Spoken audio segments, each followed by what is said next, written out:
Hello നമസ്കാരം. കൊട്ടാരക്കര മീഡിയയിലേക്ക് സ്വാഗതം. വളരെ പ്രധാനപ്പെട്ട കാര്യം അറിയിക്കാനാണ് ഞങ്ങൾ കൊട്ടാരക്കര KSR സ്റ്റാൻഡിൻ്റെ ഉള്ളിൽ നിൽക്കുന്നത്.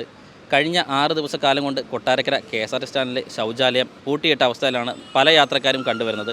ഇവർക്ക് പ്രാഥമിക ആവശ്യങ്ങൾ നിർവഹിക്കാനുള്ള ആ സൗകര്യം പോലും ഈ കൊട്ടാരക്കര KSR സ്റ്റാൻഡിൻ്റെ ഉള്ളിൽ നിന്നും കിട്ടിയിട്ടില്ല. പക്ഷേ ഇന്ന് രാവിലെ മുതൽ കൊട്ടാരക്കര KSR സ്റ്റാൻഡിൻ്റെ ഉള്ളിലെ ബാത്റൂം സൗകര്യം ഇന്ന് രാവിലെ മുതൽ ജനങ്ങൾക്ക് വേണ്ടി തുറന്നു കൊടുത്തിരിക്കുകയാണ്. എന്തുകൊണ്ടാണ് ഈ 6 ദിവസം തൊട്ട് ഈ ബാത്റൂം പൂട്ടിയിട്ടുള്ള കാര്യം നമുക്ക് ഇവിടുത്തെ KSRTC ജീവനക്കാരോട് തന്നെ ചോദിച്ച് മനസ്സിലാക്കാം. സുലഭ് എന്ന് പറയുന്ന ഒരു ഇൻ്റർനാഷണൽ ഏജൻസിയെ ഏൽപ്പിക്കുന്നതിന് വേണ്ടിയിട്ടാണ്. അവർ മുൻകാലങ്ങളിൽ ഈ ഏജൻസി തന്നെയാണ് ഇതിൻ്റെ നിർമ്മാണവും പരിപാലനവും എല്ലാം നടത്തി വളരെ ഭംഗിയായി നടത്തിക്കൊണ്ടിരുന്നതാണ്. അപ്പോൾ ഇപ്പം സുലഭ് എന്ന് പറയുന്ന ഏജൻസിയെ തന്നെ ഏൽപ്പിച്ചു. അവർക്ക് തന്നെയാണ് ഇതിൻ്റെ അറ്റകുറ്റപ്പണികൾ നടത്തി വളരെ വൃത്തിയായി ജനങ്ങൾക്ക് ഉപകാരപ്രദമാവുന്ന വിധത്തിലേക്ക് ഉപയോഗിക്കാൻ വേണ്ടിയിട്ടുള്ള സംവിധാനം KSRTC കൊടുത്തിരിക്കുന്നത്. സുലഭ് എന്ന് പറയുന്ന ഏജൻസി തന്നെയാണ് അതിൻ്റെ മെയിൻ്റനൻസ് ഉൾപ്പെടെ എല്ലാം നടത്തി അത് പരിപാലിക്കുന്നതും എല്ലാം സുലഭ് എന്ന് പറയുന്ന ഒരു ഏജൻസിയാണ്. പക്ഷേ KSRTCക്ക് അതിൽ കൃത്യമായ മേൽനോട്ടവും കാര്യങ്ങളും എല്ലാം KSRTCക്ക് തന്നെ ഉണ്ടാവും.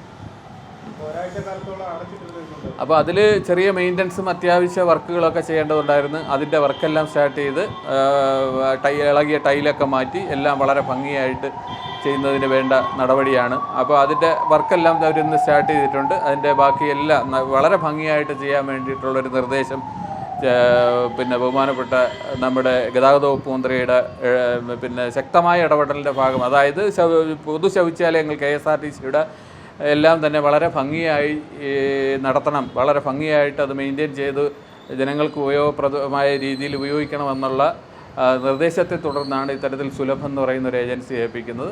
മുൻകാലങ്ങളിൽ അവർ വളരെ ഭംഗിയായി സുലഭാണ് നടത്തിയിരുന്നത്. ഇപ്പോഴും അവർ വളരെ ഭംഗിയായി ചെയ്യും. ഇനി തുടർന്ന് അങ്ങോട്ട് യാത്രക്കാർക്ക് ബുദ്ധിമുട്ടൊന്നും ഉണ്ടാവുന്ന തരത്തിൽ വളരെ ഭംഗിയായിട്ട് ജനങ്ങൾക്ക് അതിൻ്റെ ഉപയോഗിക്കുന്ന തരത്തിലേക്ക് അത് മാറ്റപ്പെടും. സ്ഥിരമായിട്ട് സുലഭ് എന്ന് പറയുന്ന ഏജൻസിക്കാണ് തുറന്നു കൊടുത്തത്. ഇനി അത്തരത്തിലൊരു വിഷയം ഉണ്ടാവില്ല. പ്രതിസന്ധിയൊന്നും ഉണ്ടാവാത്ത രീതിയിൽ വളരെ ഭംഗിയായി അതിൻ്റെ മെയിൻ്റനൻസ് ഉൾപ്പെടെ നന്നായിട്ട് അത് ഗതാഗത വകുപ്പ് മന്ത്രിയുടെ തന്നെ ഒരു നിർദ്ദേശമാണ്. കാരണം ഇത് പൊതു ടോയ്ലറ്റുകൾ യാത്രക്കാർക്ക് ആവശ്യകരമായിട്ട് നന്നായിട്ട് ഉപയോഗിക്കത്തക്ക രീതിയിൽ പൊതു ടോയ്ലറ്റുകൾ നന്നായി ഉപയോഗിക്കണം. അതെല്ലാ മീറ്റിങ്ങിലും ബഹുമാനപ്പെട്ട ഗതാഗത മന്ത്രി പറയുന്നൊരു വിഷയമാണ്.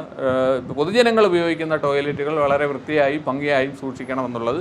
അത്തരം ഒരു നിർദ്ദേശത്തിൻ്റെ അടിസ്ഥാനത്തിലാണ് ഇപ്പോൾ KSRTC സുലഭ് എന്ന് പറയുന്ന ഏജൻസിയെ ഏൽപ്പിച്ചിരിക്കുന്നത്. പക്ഷേ ഇതിൻ്റെ മേൽനോട്ടവും കാര്യങ്ങളും എല്ലാം KSRTC നോക്കും. യൂണിറ്റ് ഓഫീസർ DTO എന്നുള്ള നിലയിൽ നമ്മളതിൻ്റെ പരിപാലനവും കാര്യങ്ങളും എല്ലാം നമ്മൾ ഇടയ്ക്ക് നോക്കുന്നുണ്ട്. പക്ഷേ ഇനി ഒരു തടസ്സവും ബുദ്ധിമുട്ടും ജനങ്ങൾക്കുണ്ടാകാത്ത രീതിയിൽ വളരെ ഭംഗിയായിട്ട് അത് നിർവഹിക്കപ്പെടും. നിരക്കുകൾ നേരത്തെ നിശ്ചയിച്ച് നൽകിയിട്ടുള്ള ഒരു നിരക്കുകളുണ്ടല്ലോ. നേരത്തെ എങ്ങനെയായിരുന്നു? ഇപ്പോൾ നമുക്ക് മുനിസിപ്പാലിറ്റി പഞ്ചായത്തുകളൊക്കെ നിശ്ചയിച്ച് നൽകിയിട്ടുള്ളൊരു നിരക്ക് നിലവിലുണ്ടല്ലോ. ആ നിരക്ക് തന്നെയാണ്, അതിലൊന്നും മാറ്റമൊന്നുമില്ല. നേരത്തെ ഉണ്ടായിരുന്ന നിരക്കിനപ്പുറം മാറ്റമൊന്നുമില്ല. പൊതുവായിട്ട് സംസ്ഥാനത്ത് ഒരു ടോയ്ലറ്റ് ഉപയോഗിക്കുന്നതിന് ഒരു നിരക്ക് സംവിധാനം ഏർപ്പെടുത്തിയിട്ടുണ്ട്, അത് തന്നെയാണ്. പക്ഷേ ആ നിരക്ക് ഏർപ്പെടുത്തി നിരക്ക് യാത്രക്കാരിൽ നിന്ന് ഈടാക്കുന്നത് പോലെ തന്നെ അത് വളരെ വൃത്തിയായിട്ട് കൈകാര്യം ചെയ്യുന്നതിന് വേണ്ട നടപടി നമ്മൾ സ്വീകരിക്കും.